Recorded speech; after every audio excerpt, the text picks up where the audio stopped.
After straying through the mountains of stupidity, isn't it great to get back to the Lunaverse and actually just enjoy yourselves listening to something awesome for a while? I know I am. So without further ado, The Lunaverse, episode 26, Chapter 10, Set in Motion, by Rainbow Double Dash. The Ice Palace's interior was as much as Trixie remembered the first one. A large, wide open space for dancing. The tables hewn across the ice from the north side of the palace for food and drink. There was an upper level as well, a gallery that looked down to the central floor and featured tables and chairs, as well as a stage with several musicians, including, Trixie noted, Octavia Philharmonica, were already set up and playing as she entered.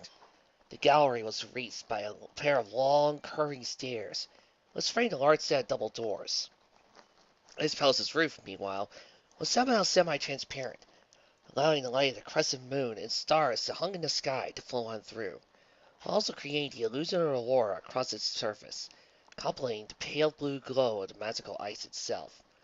Despite being surrounded by ice, the air was warm, and the floor beneath Trixie's hooves was firm, not slippery at all. Trixie noticed something else as she entered, however. That Blue Blood was once again at her side. He was wearing a slight smile, though Trixie could tell it was fake. "If we do not enter together," he noted in a long voice, "then you're not keeping your end of the bargain." I said I'd accompany you to the gala. I didn't say anything about what would happen once we actually got there," Trixie pointed out. Blue Blood's false smile dropped at that, however, replaced by a scowl. She sighed, guiding Blue Blood over to the hors d'oeuvres. I can't. I don't think you want to spend time with me any more than I really want to spend time with you. So maybe we should work out exactly how we're going about the rest of the night. Blue Blood's false smile returned, nodding slightly as he looked over to the table. His telekinesis reached out, and he grasped a glazed fig. He regarded Trixie. "The first and last dances, dinner and meeting with the princesses when she arrives. Other than that, you're right. I do have some mingling of my own I wish to partake in." Trixie let herself seem annoyed for several moments before nodding. Fine. She acceded. As she closed her eyes in her horn glow, casting a basic time-telling spell, The princess should be arriving at any moment, if she isn't already here. She bowed slightly. Shall we, Viscount? Blue Blood offered a bow in return, his horn almost, but not quite, touching Trixie's. "As you wish, Representative," Blue Blood said. As one, the unicorns trotted off into the crowd. Traditionally, the gala began with a dance before the princess arrived, for reasons lost to time and tide. Every pony who had a partner was down on the floor, waiting for the music to begin. Blue Blood raised one eyebrow as the two took up a spot. "You can dance, can't you?" he asked. Trixie put an insulted look on her face, which wasn't as difficult as he was actually mildly annoyed by the question. Prince, I'm from New Orleans. I could give the princess lessons. No sooner had he said that than the music from the gallery above began.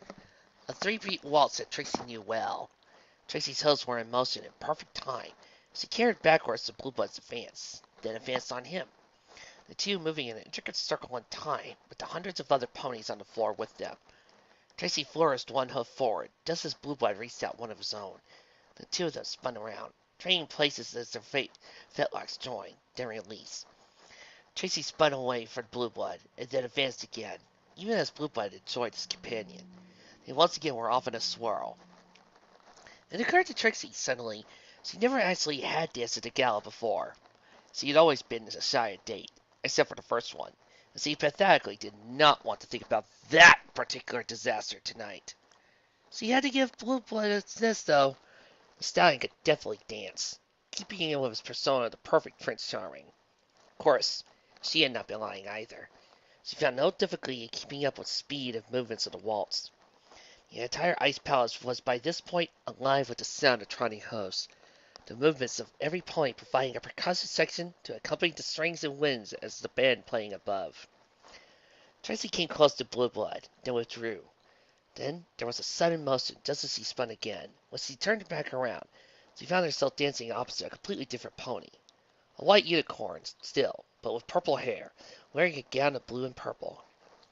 To her right, she saw Blueblood had a new partner of his own, several ponies away, looking just as confused, but unable to stop the dance without ruining it for everyone. The pony offered a smirk as he came in close to Trixie. "Hi there," she said, as the dance entered a phase where the two could be close for a moment. Trixie recognized the voice, if not the face. "Zane!" "The one and only," Zane responded, leaning in slightly closer as the voice dropped a few decibels. "I tested your truth poison. It works. Kind of a blunt instrument, I think. A sledgehammer. Not really good for finesse. Still, sometimes you need a sledgehammer." So, you'll help me? Trixie asked as he swayed back and forth. "Not on your terms," Zane said. "First, poisoning the entire night court. Too much heat. Too much bear baiting. Fisher, Blueblood, Greengrass, and a few others. I'll work things out with each of your friends." Trixie suppressed a smile at her prediction coming true, since she needed to look annoyed at having her brilliant plan second-guessed and reduced. "I want the entire night court," she insisted. "Too far, too fast, little mare," Zane said. "Going after the night court is a good way to end up dead, no matter the rules of the game or how much you think the princess can protect you. But does get movers and shakers." She did movers and shake in time with the waltz, which Trixie echoed as they withdrew from each other. After several moments, the mares were close again. "Fine," Trixie whispered back. "we'll play things your way. Make sure you include nightlight, though." "Waste of time," Zane said. "The Starlights don't have any skeletons in their closet. Trust me, I know. They didn't even try to cover up Twilight's disappearance or the reasons for it. Also, I don't think the Viceroy's even here. I didn't see him come in, and I know he didn't have any plans to attend." Trixie resisted the urge to shift uncomfortably, while taking her out of tune with the dance. Scheme or no scheme, she was from New Orleans. It would not have been acceptable in the slightest. She also proceeded to keep playing the part of a pony, making a mad grab for power well out of her league. "All right, fine. Poussin's soar wildfire, then. I want at least one viceroy." Zane visibly suppressed a scowl. "So does every pony. Let me tell you this. Viceroys don't own or hoof out favors, not even when they supposedly do. Still, Poussin's has always been a tough nut to crack, and I do love a challenge." The two spun away from each other again, then rejoined. "Fair enough. Poussin's it is. Any more micromanaging you'd like to conduct?" "No," Trixie said, "but I'm going to activate the potion at midnight, so you're on a time limit, Zane." "I can manage, even if I had to poison them myself," Zane said, as he once again spun away, somehow perfectly weaving and swirling through several other dancing couples. "Please do," Trixie mumbled under her breath, as she kept moving to the dance and watched Zane, even her eyes on the professional blackmailer this time. She still didn't understand how the unicorn managed to pull off what she did, seamlessly rejoining the previous partner, even as Blueblood was somehow maneuvered back to Trixie. The voice cat was nobly unnerved himself. What was that? He demanded as he pulled close to Trixie. Trixie offered him a smile. "Some pony who could give me dancing lessons," she responded, even as the music they danced reached a crescendo. The dancers all gave a final flourish, and the musicians gave a final stroke with their bows or blow through their horns. And the waltz concluded with a stamp of every pony's hoof, followed by each pony bowing to his or her partner. Collected ponies then gave an applause for the band, who bowed. I just gotta say that throughout this entire session, Waltz for the Moon from Final Fantasy VIII was playing through my head fully. Not that that was a problem. I love Waltz to the Moon. It was then that the great double doors that had been at the back of the hall opened wide. Everybody turned to look and saw a white pony wearing a red, blue, and silver dress uniform. Shiny armor. Trixie realized immediately, walked in. Lords and ladies, Shiny armor declared as every pony in the room quieted down. mares and gentlecoats, Her Majesty, Princess Luna Equestrius! Every pony began to applaud, but the majority of those in attendance, nobility and gentry who had been notable in the gala past, faltered their applause slightly. and some even audibly gaping, when Luna walked in. Every year, what the princess was going to wear to the gala was the subject of debate and anticipation. It was always an ornate, grand display of the wealth and taste of the crown, often hoof-made by the princess herself, who was both a patron of the arts and an artiste herself. Last year, the princess had worn a diamond-studded, deep blue dress with a surface that simmered and moved like water, shoes with filigree so delicate it was a wonder they did not snap, a cape with a high collar, and her black crown had been made taller, with the addition of a gemstone cut into the shape of a crescent moon in the center, while her mane had flown long and thin, almost past her tail. This year, the princess wore almost nothing. Even part of her normal regalia, her shoes and chest piece were missing. She did wear a blue cape, but the garment had no patterns in it, no mystery. It was simple, and fine cloth that laid across her back and withers, with sleeves for her wings, and her crown and mane were entirely unchanged. In fact, as the ponies watched, she closed her eyes for a moment, and her hair seemed to somehow turn off, ceasing its flow and simply becoming a light azure hair like any other. Though it was stylized into a braid with a black ribbon running down its length, matching the braid and ribbon that manifested in her tail. She didn't look bad by any means. What she looked was normal. As soon as the thought entered her mind, however, Trixie understood why Luna had decided to appear like this. Luna's eyes caught Trixie as the applause began to die down, as he offered Trixie a slight nod, which the mare returned. When the applause ceased, Luna spread her wings wide. Trixie realized that, whether by chance or design, almost all the ponies in Ponyville stood off to one side of the Ice Palace's floor, with the Night Court and other upper crust of equestrian society occupying the rest of the space. Luna used one wing to gesture to the Night Court. "Lords and ladies," she said, before turning to somewhat to regard the Ponyvillians, gesturing with the other wing. "Mares and gentlecoats, all those in attendance tonight, I welcome you now to the Grand Galloping Gala." Trixie and every pony else gave applause, even though Luna indulged it for a few moments. She quickly raised a hoof, desiring silence. She received it a few moments, and took several seconds to gaze upon the crowd before speaking. 13 days ago," she said gravely, "the town of Ponyville was attacked by a minion of the tyrant sun, who placed a magical, terrible curse upon the town that forced the good mares and stallions of Ponyville to destroy and lay waste to their own homes. This has been the most devastating act of Corona against Equestria since he escaped from the burning heart of the sun. The curse was broken, but damage remained. Ponyville looked to Canterlot for aid.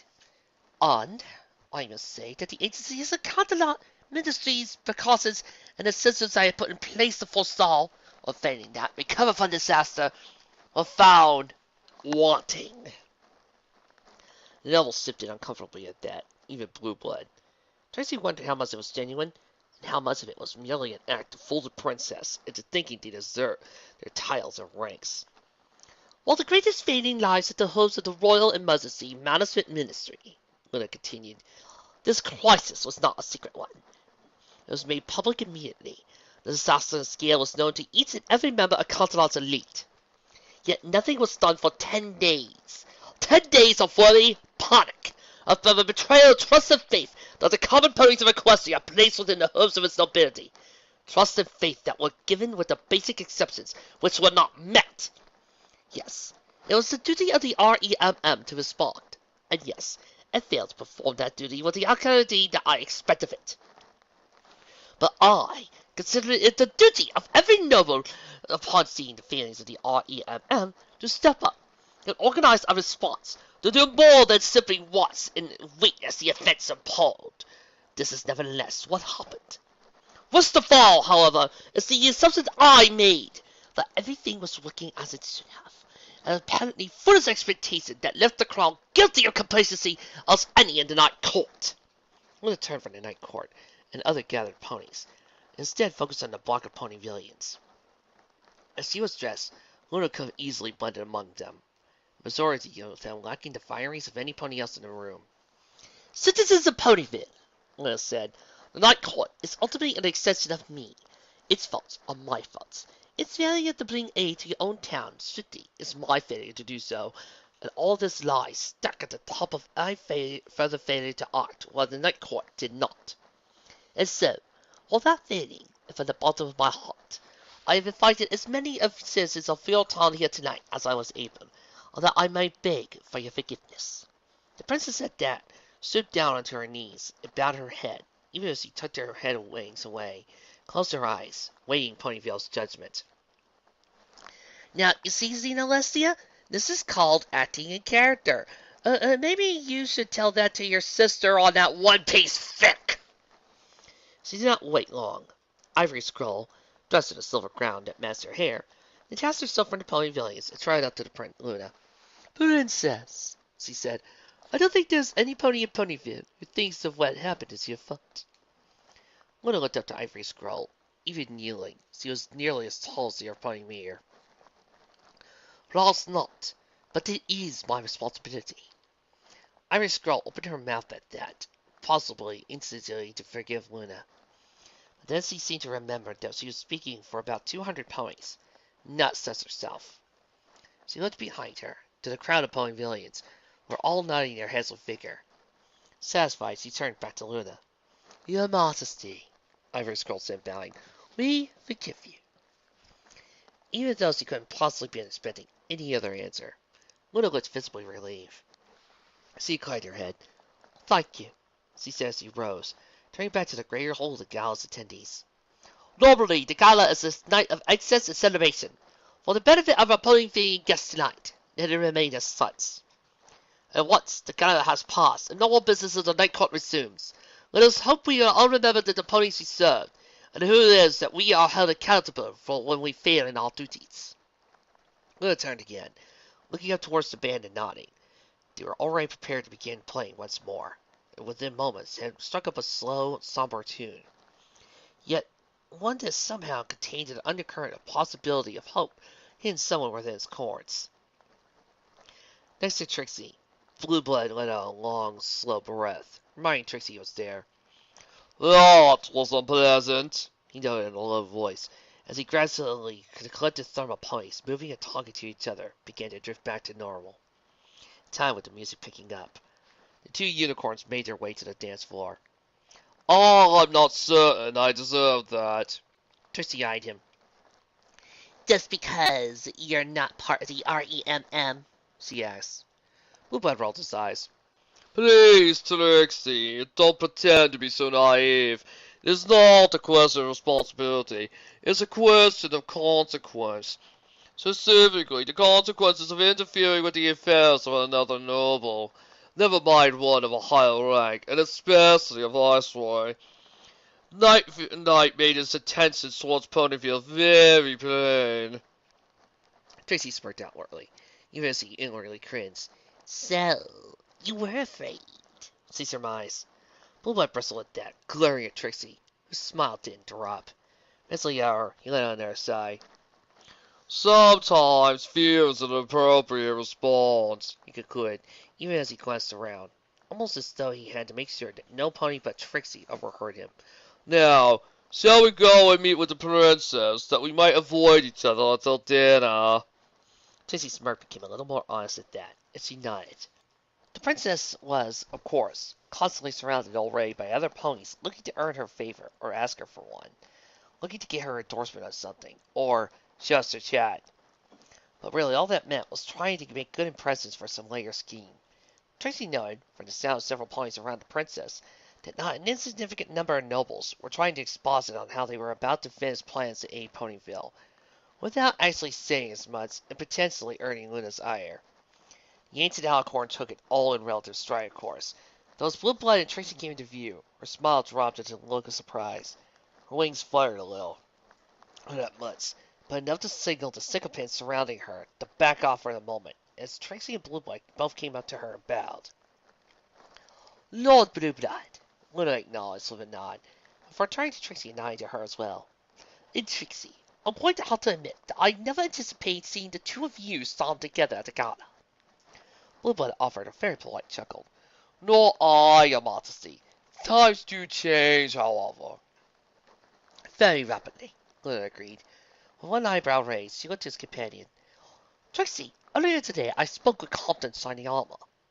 Trixie nodded, and she had worked in certain details of her plan out with the captain of the guard, Before meeting with Zane, and had known that he would bring up the matter with Luna. Yes. She asked. Luna's wings fluttered again in hesitation. Her horn closed slightly, seeming to take an offered drink from a nearby tray, though it disguised her true spell. The opportunity outweighs the risk. Barely, Luna said in Trixie's mind, though a telepathic bond with Nancy had thus forged. If I thought there was any other viable method, I would forbid it. As it stands, tread very, very carefully tonight, Trixie. You and your friends are not sailboats, and your target is very skilled. And this gala is more than a delicate affair than most already. Even as Luna projected her thoughts into Trixie's mind, however, she spoke aloud. I asked him to ensure that his father put in an appearance tonight. I believe that relations between you and the House of Starlight can be repaired. Times have been difficult for Nightlight, and difficult for Ponyville.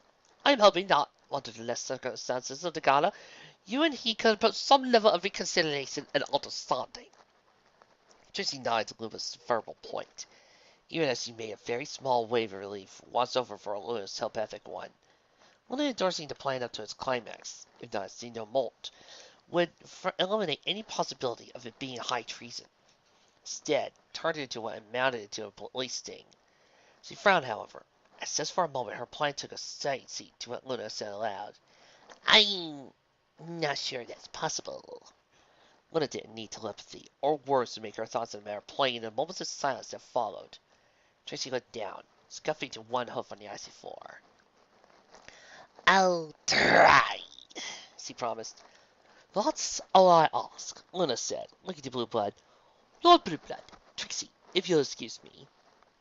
Trixie and Blue Blood both bowed, and Luna detached herself from them and proceeded to trot deeper into the gala, even as the gaggle of sycophants returned to her side. Blue Blood and Trixie watched her go, then looked at each other. 11:15, Blue Blood asked. Sure, Trixie agreed. The two parted company at that, glad to be rid of each other. Blue Blood looked like he was heading out to inspect his potential selection of ponies to keep him excellent company for the night, while Trixie, on the other hoof, made a beeline for the nearest source of alcohol. The gala had a bar set up in addition to its icy stables. She sat down at it, Gore was a little surprised to find that her rump did not freeze on contact with the icy floor. How powerful was the caster was Luna anyway? She gathered her choices as the Earth Pony bartender came over. Bourbon was normally her poison of chance, but for some reason... 3 measures of digestion, 1 vodka, a half measure of aperitif, she told the bartender. Bonus points if the vodka's green instead of potato. Shake till it's ice cold. It shouldn't be hard here. She tapped the hoof on the bar itself, which itself was made of a fakely glowing ice. And then, add a thin slice of lemon. Bartender raised an eyebrow, even as he set about assembling what Trixie requested.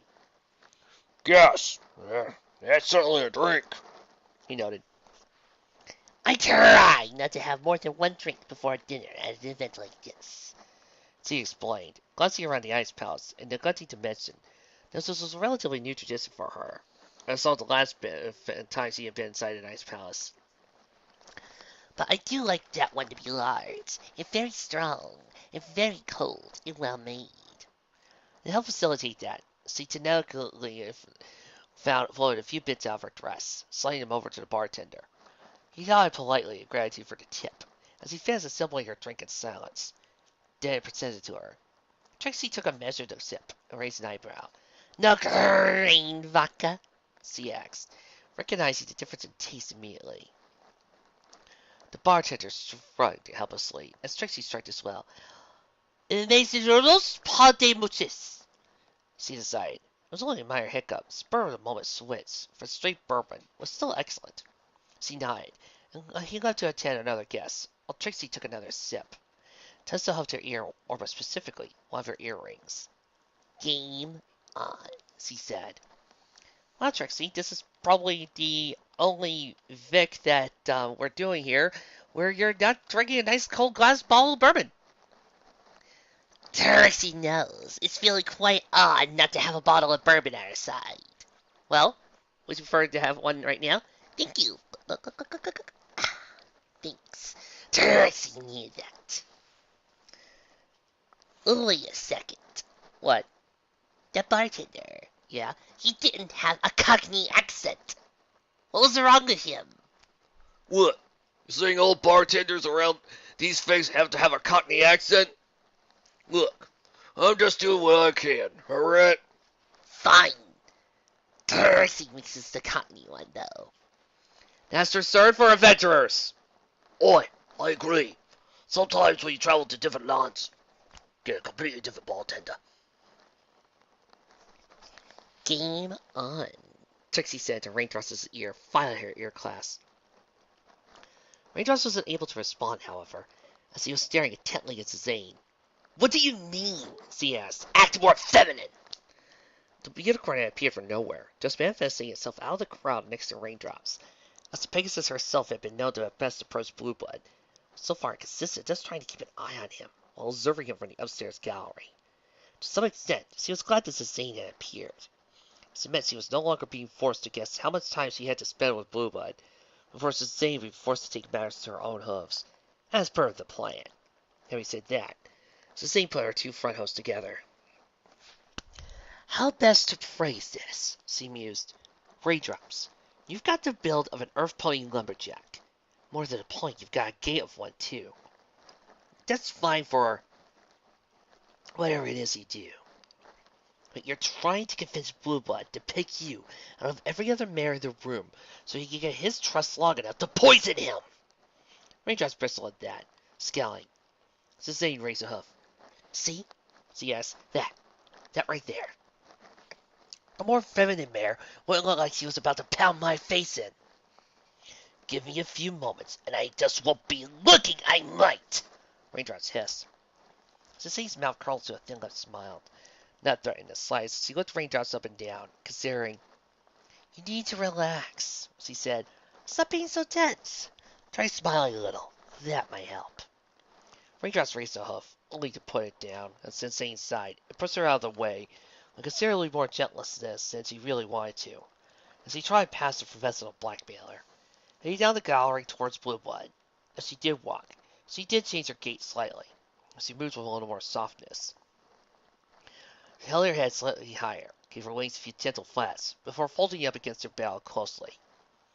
Remind me, she said softly, to kill Zane after this. Why? Trixie asked her enchanted earrings, the same ones they had worn to her excursion to Owen a few months back, though covered in small glamours to make them fit respective dresses better. She's giving me advice on how to seduce Blueblood, and she said I looked like a lumberjack. Raindrops wasn't certain, but she thought she may have heard a stifled chuckle from the other end of the earring. She decided to give Trixie the benefit of the doubt the unicorn pushed on. No offense, Raindrops, but I do think that Canterlot probably would have been better for this. Raindrops ignored a slight twinge of her wings as he trotted through the gala. Blueblood was milling through the crowd, stopping to chat every now and then with this noble or that celebrity, even a few Ponyvillians. While walking, he seemed jovial enough, but when moving, he looked more like a hungry wolf looking for a meal. A look which, oddly, did not precisely make him look half bad. Blueblood normally looked so laid back and obviously oblivious. Seeing him determined, trying with purpose, even more to the point, with a purpose of finding a companion for tonight. Raindrops realized he was blushing slightly. Her first instinct was to try and calm herself. But then again, her entire point tonight was to be playing a part of a fawning fan, just like in the books she read, in the privacy of her room, which she kept otherwise in and out of her bed. She was certain she could get close to Blueblood and play her part in the plan. And as she happened to enjoy herself a little by being close to the most eligible stallion in all Equestria, well, what would that matter? Blueblood ended his small talk with several glorious smiles as quickly as he could. The Pegasus' bombastic attitude was scaring away his potential candidates, something that the general had no regard for, being married himself. Blueblood didn't see the point in the institution himself, as he resumed his trot. Marriage.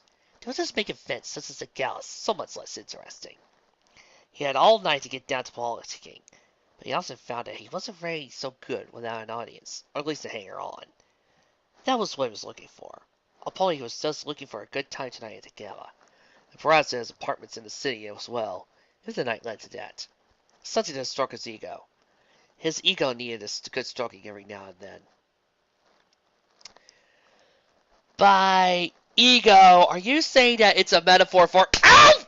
Trixie! Trixie needed to keep your mind on track. I hate you. His standards were fairly exacting, though, much to his own chagrin. A few of the Ponyvillians would do. Their manner of dress was simply not something some pony of his caliber could be seen with, redeeming personality-wise or otherwise or not, as he certainly couldn't be taller than him. All things being equal, too, he had to admit a slight preference for his own tribe over Earth ponies or Pegasi. Not the other two tribes didn't produce mares of exquisite quality themselves. He noticed as he passed Captain Spitfire of the Wonderbolts, and his eyes were drawn to her finer qualities. No doubt a result of Fraser's training, more vigorous than most, and the rumors about her and Commander Soren were true. Bluebird chuckled a few stray thoughts as he resumed his trot, knowing better to try his chances with a Wonderbolt.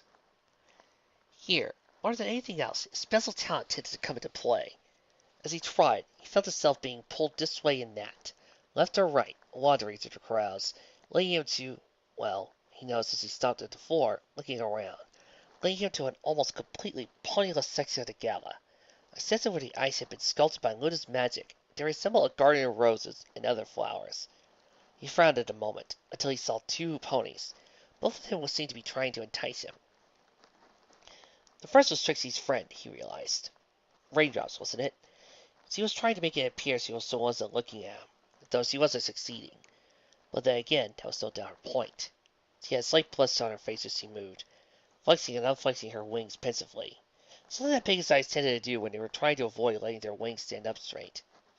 He had to admit there was something very little better than having a Pegasus hanging on, due to being able to drape a wing over him. But then there was the other mare, a white unicorn with a purple mane, wearing a multi-layered dress and cape, various shades of red, and bright blue stunning eyes that missed Bluebud's own. Her stance was very different from Raindrop's. She moved with confidence and gaze. She looked around and moved, in fact, like a member of the nobility, despite Bluebud not recognizing her. Bluebud wondered as he trotted towards the spot, equidistant between the two mares. For once, his special talent directly, utterly failing him. To his right, the mysterious unicorn in red. To his left, Raindrops, a limit of honesty. But, afraid of Trixie, he called her moments into serious question. But then, he had no clue to who this unicorn on the right was. But she certainly seemed to belong here at the gala. There was always the possibility, he supposed, that he wouldn't have had to choose between the two of them. Equestrian was fairly open-minded after all, and he certainly was as well. Of course, that was when he suddenly bumped into. There was a sound of surprise, his and the high-pitched mare's. The two of them went stumbling across the floor. Was magic or no magic? It was still very smooth. It was several seconds before the two could get their bearings and their hooves under them, each of the two of them using the other to steady themselves. Bluebud blinked when he found himself only a few inches from the most amazingly pink pony he had ever seen. She was further wearing a pink dress, though at the end of it trailed to a more maroon color, almost like a cloud of pink cotton candy, raining a deluge of chocolate, while her hair was styled to include what almost looked like rainbow sprinkles. Oops! The mare said once the two hosts beat under him again. Sorry, I was just so excited to be here, and I was looking where I was going. You're a king, right? Bluebud considered himself. Yes, I'm fine, He said merrily. He looked up, but the pony seemed to have moved to obscure his vision of both Raindrops and the mysterious white unicorn. Damn! He noticed that the pink mare was staring at him, almost expectantly. He said, hello. Hi! The mayor said, You must be Prince Bluebud! Bluebud blinked. She didn't look like a sycophant of her hang on. Bluebud didn't recognize her. But she seemed to recognize him. Yes, he said. I am. You all? Mickey Pie! I'm here for Ponyville. I won the raffle, so I was so worried when I did because I thought that maybe Mr. and Mrs. Cake wouldn't want to go. But then Mrs. Cake said they were ready to spend some quiet time together. But he said I could go anyway, so here I am. Bluebud blinked. She said several scores of words and did it less than 5 seconds. She did seem enthusiastic, despite being from Ponyville. She somehow managed to make her relatively simple dress work. Well, he said, Pinkie Pie, how would you like to share a drink with me? The mare Gas was great enough that it could have been created in a vacuum. Yes! She exclaimed. Blue Blood started off. He realized at a moment that Pinkie Pie was literally hopping after him. Suddenly, he was beginning to regret his spur-of-the-moment choice. Have you ever had a chimichanga? Okay, the image of Pinkie Pie bouncing around and following Blue Blood like Pepe Le Pew is one of the most adorable things ever. Slight problem, Raindrop said to Trixie. Trixie looked down to her drink. She had to think of a name for it, but not right now. What? She asked. Well, I was closing in on Blue Blood, but then Rarity apparently managed to get a ticket too. Trixie's eyes widened. He's with Rarity! She asked. That was less than ideal. No. Pinkie Pie also managed to get a ticket, and now she's following Blue Blood around. Ha! Trixie exclaimed suddenly, before she could stop herself by putting her hose in her mouth. The other ponies nearby saw her a strange look. Trixie forced herself to get her under control, raised her cocktail to them, and then turned to face the nearest wall as she took a celebratory drink. Okay, she said. Okay, slight teams of plans. Keep an eye on them. But I think we can pretty much rule Blue Blood is safe. No lengths of saying is getting to him now, but make sure that she still tries. I wouldn't worry about distracting Suzanne, Trixie. Canterlot said on the other line. Apparently, she is distracted by the 4 ponies getting ready to do a dance number. 4 ponies?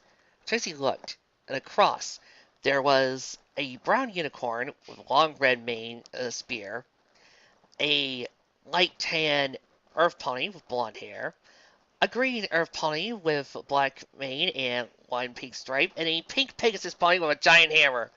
They all stuck out their hose and began to dance. Baby, you better make up your mind. Oh, you just couldn't get through this story without one Ruby reference, could you? I'm sorry, I had to. It's in my contract. She doesn't remember that being part of your contract. Right here. Martial art for user is required to make at least one Ruby, Red vs. Blue, Sailor Moon, or a reference to any particular show, manga, web series, or cartoon series that he personally enjoys. Trixie better start talking about your contract renewal. What? You'll replace me with a donkey or something next vid? Trixie is tempted.